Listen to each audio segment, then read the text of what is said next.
This is how windy it is.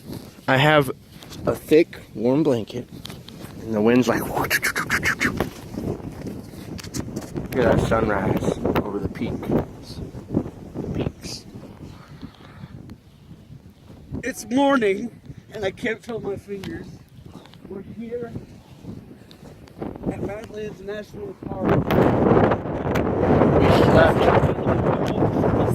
We slept right there. I just gotta say how great sleep behind an old hotel. Just to come out here. We showed John that it's open 24 hours. And we just went to this spot.